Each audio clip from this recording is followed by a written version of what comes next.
Hello and welcome to Impact Africa, our online talk show where we get to have conversations with diverse people and organizations that are impacting Africa positively. And as well, the platform we use to celebrate people, places and positive news in Africa.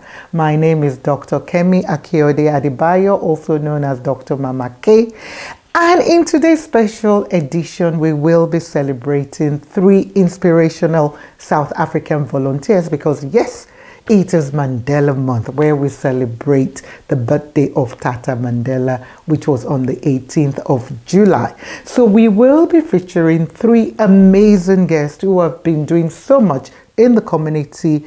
They are founders of their own non-governmental organization and they are volunteers, within their organization. And they are Mrs Sandy Pekeur-Sandy, who is the founder director of Nosh for Josh and the Josh Sandy Institute, which is based in Cape Town, South Africa. And as well, our dear young Mr. Laeeq Toffar. He is the founder director of the Laeeq Toffar Foundation, which is based in Delft, Cape Town, South Africa. And last but not the least, our dear, amazing Anna sister from another mother, they all family, as you all know, Mrs. Marlene Jameson, MJ for short, who is the founder director of Khathalelana, which is an NGO as well based in Delft, Cape Town, South Africa. And we will be featuring first Mrs. Sandy Pekeur-Sandy, who is the founder of Nosh for Josh and Josh Sandy, co-founder actually, because there are other people involved in it. Enjoy.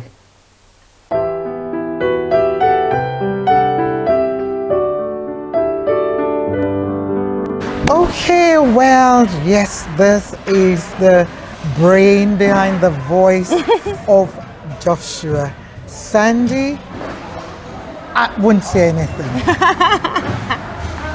We've had a big day, an awesome day. So Sandy, first tell us who you are, who Josh is, who Mark is as well. Yes. And today. Today? Do I look at you? That's it? Anyone. Today. What happened today? I actually can't remember. We start first with you. A lot. But my name is Sandy. I'm mom and founder. And of course, Joshua is, he's the boss of all of this actually. And he just pushed fingers. And you know what? Joshua is an amazing, blessed name. And of course, his father is Mark. And today we pulled together a lot of children and a lot of adults, or actually caregivers, to be at this special day, which is World Autism Day. And the surprise that I revealed was, because we've been running the foundation for 14 years, and Joshua, 16th birthday today as well, we decided to change it now to a non-profit company called Joshua Sandy Institute for Diverse and Inclusion. So Joshua's vision will continue. You're here. Right.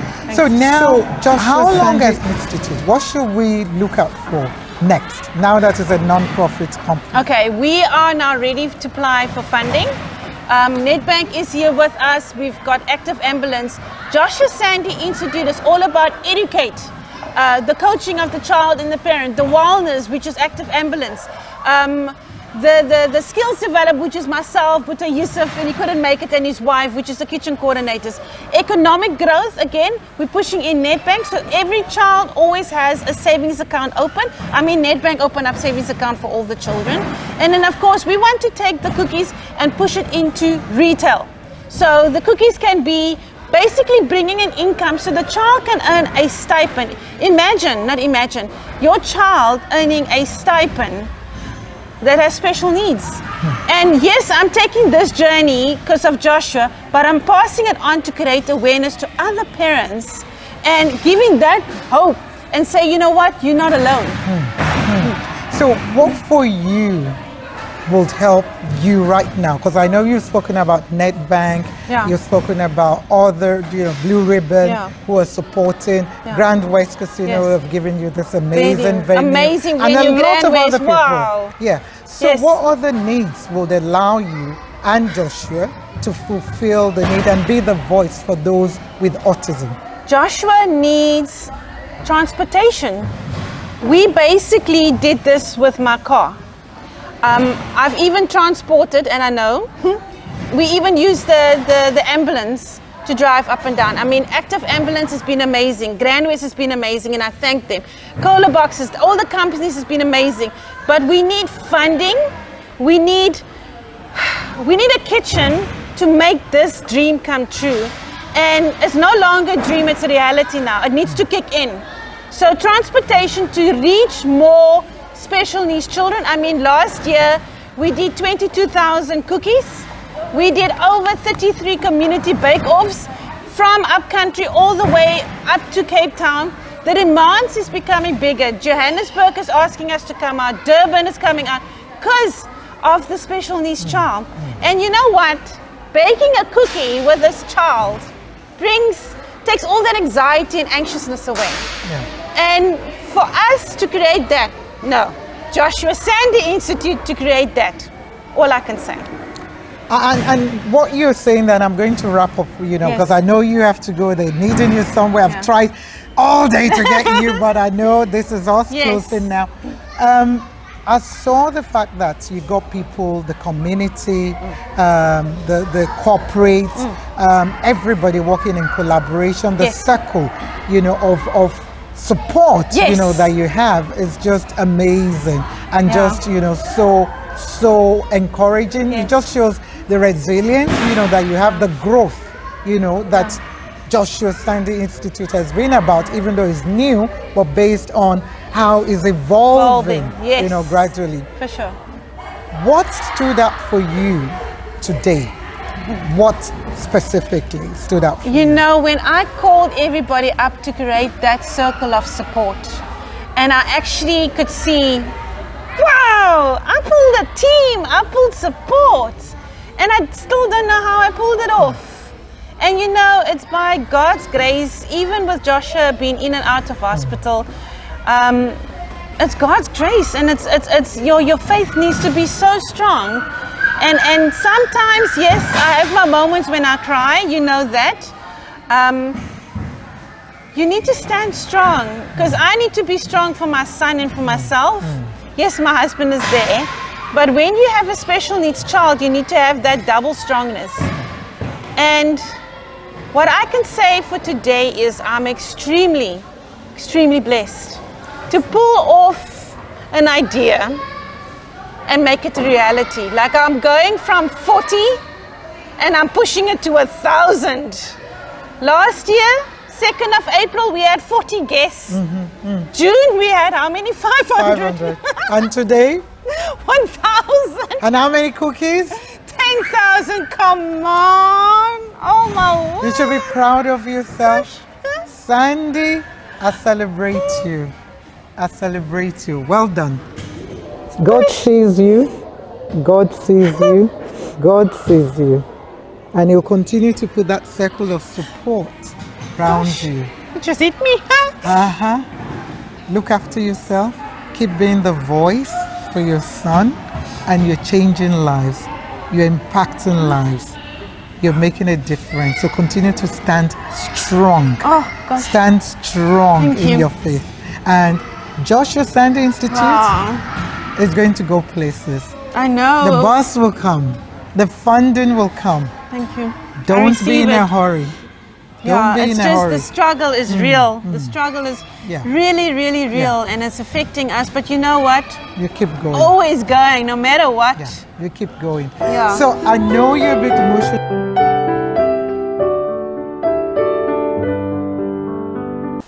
Okay, yes, so Mrs. Sandy, we had this amazing interview and hearing from her when they celebrated opening and the start or the launch of Joshua Sandy Institute on World Autism Day, and celebrating Joshua's birthday on the 16th, when he turned 16th as well, which is on the 2nd of April. And yes, I was asking her about, wow, this new amazing new social enterprise called Josh Sandy Institute, what, she wants to see next. And you heard her. Well, she said that Josh Sandy Institute is all about educating, coaching and skill development, and as well trying to put back into community using cookies, you know, making cookies, especially for those who are disadvantaged and those with special abilities, you know, and being able to go into retail selling those cookies so that, you know, they can continue to do what they know best with the Josh Sandy Institute, providing employment, economic growth, and a lot of other things. I am still counting down to more of what Josh Sandy Institute is about. You know, Miss Sandy and everybody else, Mark and Josh and all the supporters who support your vision and what you're about in terms of not just autism, but those with special abilities, as I will call them. Okay, our next featured guest is this young man, yes, Laeeq Toffar. And what we featured here was a program that they had some time ago, which was called the Slice of Love event, and that was held in Delft. And I was asking him about the future, you know, for Laeeq Toffar Foundation. Enjoy. Yes. What future would you like to see for LTF?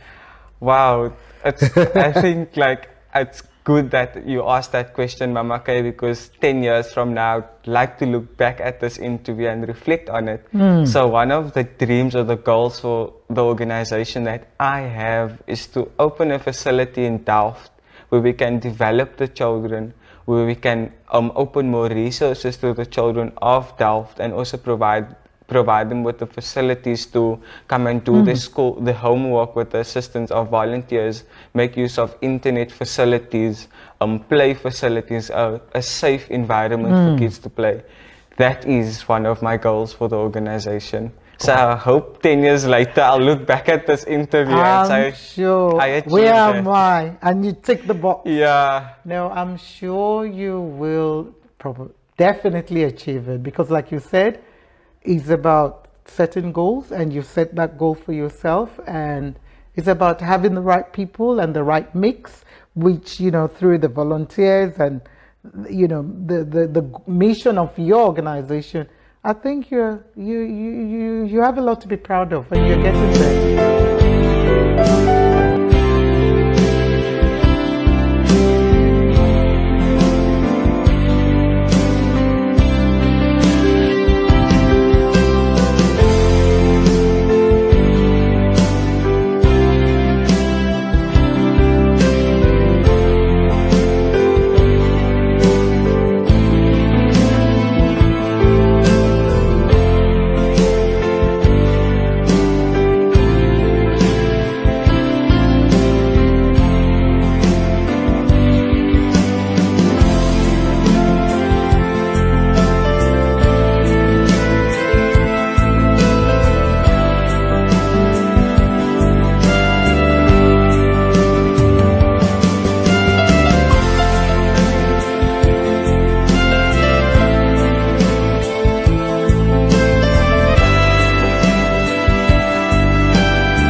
because without him, we are nothing. Without that creator, we are nothing. Today could not have happened because of him, because I know a lot of prayer, a lot of faith goes into what I do and what most of the organizations do here. I'm definitely not starting to cry.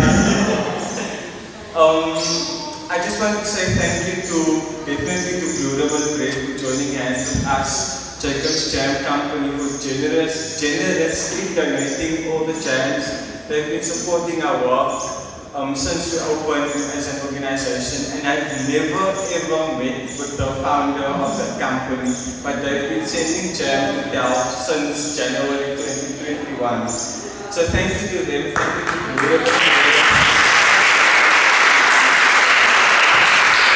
I'd like to say, who do I say thank you to next? Thank you to Mama Kay from South Africa. I was also fortunate to meet Mama Kay at an event where I also had to speak. So Mama Kay is also really pushing me to speak and things like that. I'm so grateful that I met you, and thank you for being a part of today, being a part of our organization in a small way. We appreciate you, and I'm super grateful that I met you. Thank you to our ward councillor, Mrs Pekeur-Sandy, for taking time out of your busy schedule. We know your job is not easy, but thank you for taking your time and being here in your personal capacity. We all could have been somewhere on the beach or somewhere having lunch, even on my birthday, but I decided to be here today because I love what I do, and I guess all of us love what we do. That's why we are here today. I would like to say thank you to Delft Primary School for allowing us to use the venue, because without them this would not have been possible. Thank you to thank you to it's a Society of Hope, our partner organization, Sandy Pekeur. I'm super grateful that I also met her. What I do is when I meet people, I always say to our board member, we spend most of our time together, and I would say to her, like, I met maybe one of the ladies from South Delft Nutrition Project. So now we build from that relationship, and we build and we build and we build, and until we get to partner, until we get to support one another. So thank you to the Society of Hope, Bold Moves Africa, Bold Moves Impact Africa, and then of course to the Laeeq Toffar Foundation, our amazing team, one of our board members, I call her board member, volunteer, everything, she just likes joining in. To Zoe, to Annabelle, to Jamie, to Anastasia, and to Perla, thank you for Ask Nations, Weekend Foundation, Mustajapi, joining with us, Laeeq organization, is that correct? Okay, I'm still trying. You can check outside, so I'm still trying. JS United for the Elderly, the Gift of Life Community Development, and the other projects get done. Thank you to all of you for being here today, because without you, this would have not been possible. Also, thank you to our Sandy from Elsie's Tower that joined us, and there's a few people outside Delft that also joined us. I really appreciate each and every one of you. Thank you for holding me up, because without you I'm nothing. Without one another we are nothing. So we need one another. We need to inspire one another and uplift one another. And I am because of you. So thank you for all the beautiful birthday wishes. Thank you for taking your time. Thank you to Lamla, who's been doing some photography work for us. John from South Africa for your sound. Thank you to each and everyone that's here today. Thank you to the organization directors. I know I can be annoying sometimes. I send a lot of messages, and it's so nice to reflect. Like, the campaign is called #SliceOfLove. I just sat in the sun, I was waiting for delivery, so myself and Khaira was together, and I was like sitting #SliceOfHope, #BreadOfHope, #SliceOfLove, and I was like, that's the one. So now we need to create a logo, and on your card there's like a little logo, so that's the Slice of Love logo. And the campaign is really about love. Because what I'm seeing here today is this love for community work, this love for one another. To the people that came up, thank you for those beautiful words. And to each and everyone, I know sometimes I go home after an event and I sit like, I could have said that. But whatever you are thinking right now in your mind, thank you. Even if you don't have the courage to stand there and say thank you for being here today. So the campaign is all about love. The love is definitely spreading. I've added something else. We're spreading the love. So we're definitely spreading the love once we'll be leaving here today. Thank you to our councillor for our fire alarms, kitchens and doors.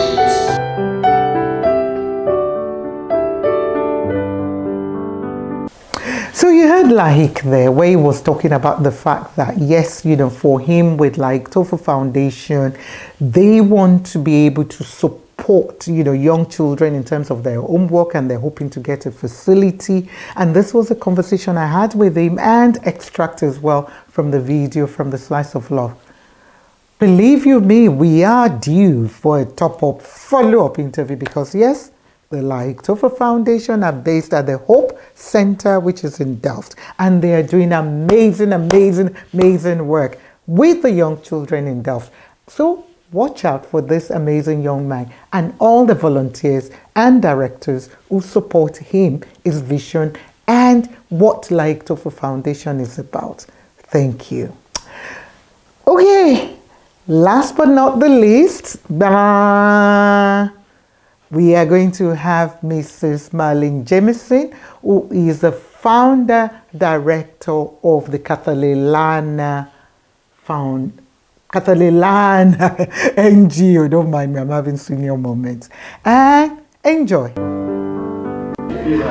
Okay, we have finally come to the end of the Khathalelana Skills Room Lunch at the Prayer Fellowship in Delft.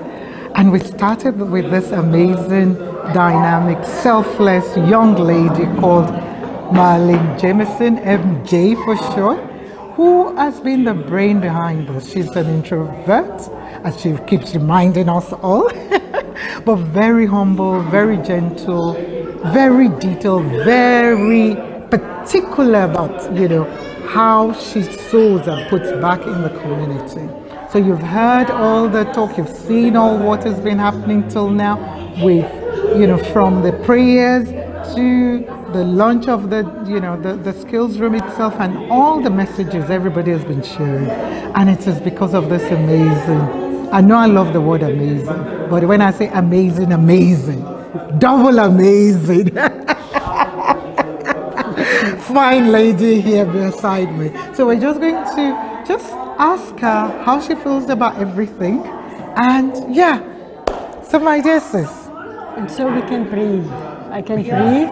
It's been. Yeah. But now the real work starts. I like that. You're very practical. I like it. The real work starts. The real work starts. Because this was all the preparation. Yes. And so the real work starts now. And what should we look forward to with that real work? So the way that we plan to do it is not just upskill people so that they go and we don't know what happened to them. We want to have some form of plan in place. We're not going to have classes of 20, 30 people. We want to have intimate classes. Keep it small. Small, so that we can have more one-on-ones and so that we can know who we're dealing with. And so that would mean we would know more of the person and how we can help the person further. Right. That's so amazing. And I'm looking at the different people that were in here, the different organization, the fact that the church, you know, opened its door, you know, for you to do this. How are you feeling right now? What emotions are you going through? I was sharing with one of the organization leaders earlier on, and I said, I used to drive past this place. Because you live not too far from here as well. I would drive past and I would say to myself, I would like to be here.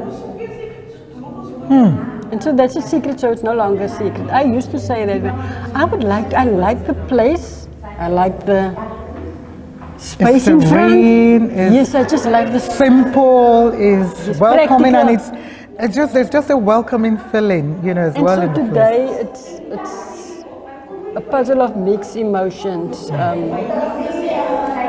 And as a person, just a normal person, I'm not taking God out of the equation because He's the center of it all. But I look at myself as a simple person and I look at that room and I'm like, how?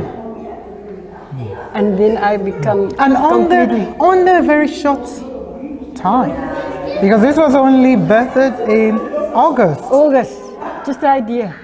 And so God has been so faithful by placing the right people. And the people that came on board it was just amazing. From the mats to the computers to the IT guy, not even what was it, 10 days ago. And he did everything. And I look at that room and you can't help but become overwhelmed and full of emotions. So that's how I know God has a plan.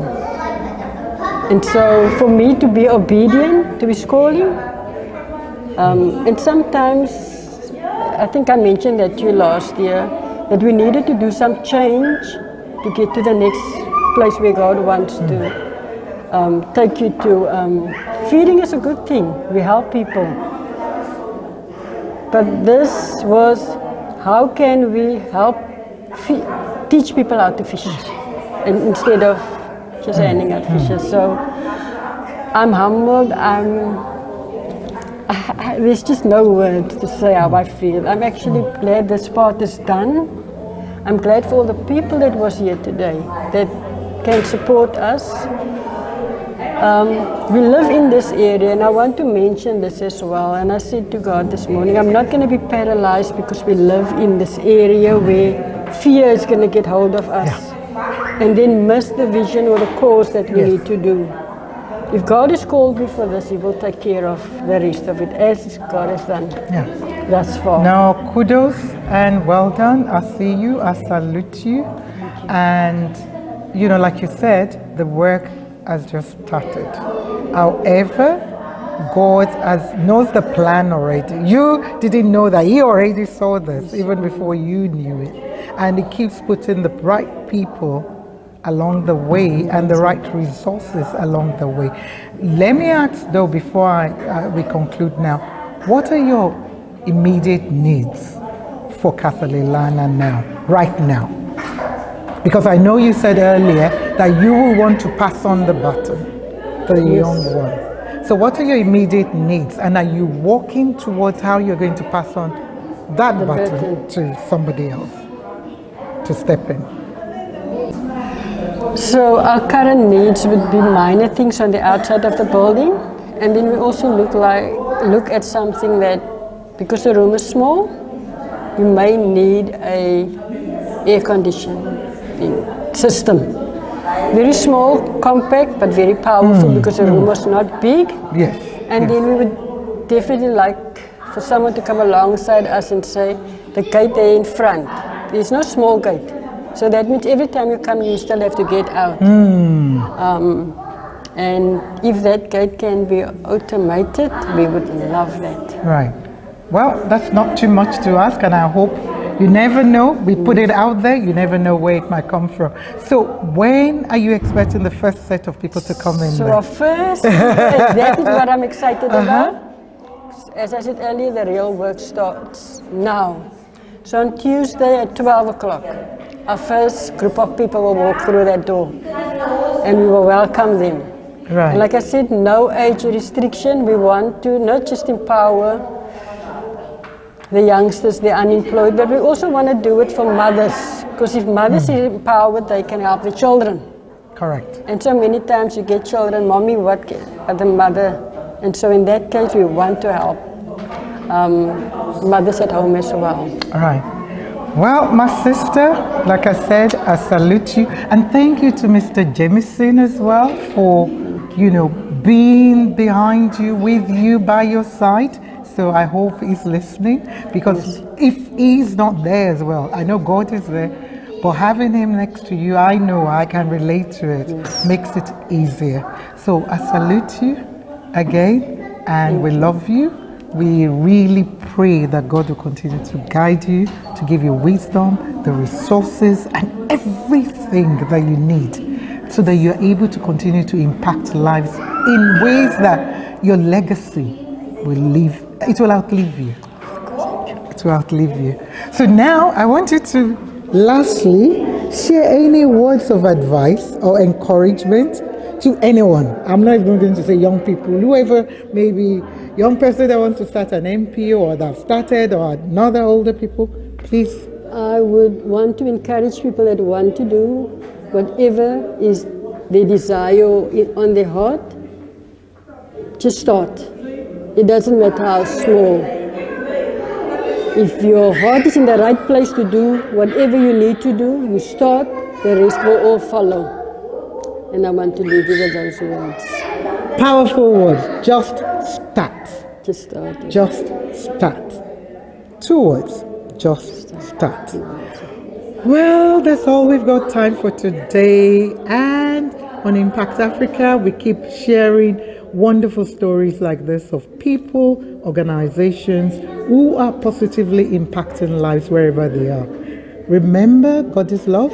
Till next time, this is Mama Kate signing off with our dear Marlene Jameson from Khathalelana, caring for one another. We're care for one another. Peace out.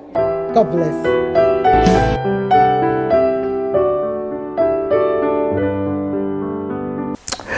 Yes, Mrs. Marlene Jameson, MJ, the director, founder, an amazing volunteer, as I will call her, with Khathalelana. And yes, we featured the launching of the Khathalelana Skills Room. And I was asking her about what are the immediate needs, for them with the Skills Room, because this is a new project for them, which is much needed. It's about skills development. It's about putting back not just the food security they've been doing over the years, but now putting back, into the young people and other people as well through the Khathalelana Skills Room. And you heard her. She said, yes, the Skills Room, is a little bit small, but still, and they're very thankful, for what they have, but they need an air condition and the security in terms of the place and a remote gate, for the building, the premises itself.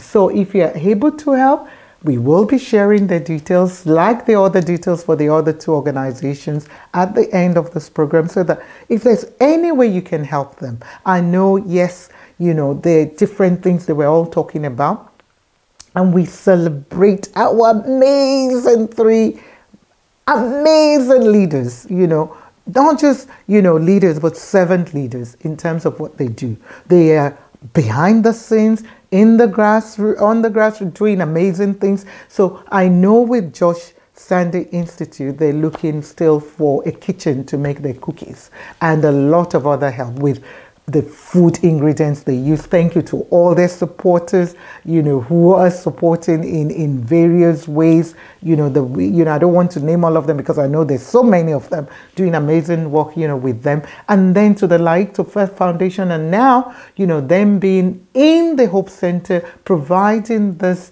facility and services, for the young children. Wow, I can't wait to have a follow-up interview with this amazing young man. And like Marlene Jameson said as well, they have a lot of needs as well. So yes, if there's any way you could help them, they've already started training young people in terms of basic computer skills, Excel, how to write a CV, and a lot of other things. And thank you to all the supporters as well. I can't name all of them. They know who they are for all they're doing, but they need more support because they're looking into bigger plans, entrepreneurship for those young people, more skills development, more vocational skills, working with other people, in the environment. And we're hoping that other communities, in Cape Town will be encouraged by how small organizations like this are working together with each other and for each other to put back in the community. We celebrate you all. We see you. We know you. As Mandela, our leader in South Africa and Africa overall, and Papa Mandela, even though he's gone, the legacy he has left behind is just huge. So we have a lot of things to do individually as well to leave a legacy that others will admire and appreciate once we're no longer here. So yes, what legacy are you leaving behind? If you have not thought about volunteering, I will encourage you to please. We don't all need to start a foundation, a charity, an NGO, a social enterprise, a business, or whatever. But you can support all others who are doing that in various ways. Not necessarily physically, it could be in kind, in cash, your time, and your time could be once a month, once a year, once every week, whatever you're able to support it. And you'll be surprised at how you will benefit more than you think they're benefiting. Trust me, I know. I've been a lifelong volunteer. Anyway, that's all we've got time for. I know we still have other programs for this month of July. And thank you all for all your support so far, even with Bold Moves. You know, everybody that's been supporting us at Bold Moves. Thank you all. So till next time, stay safe, stay blessed. Much love. God bless you.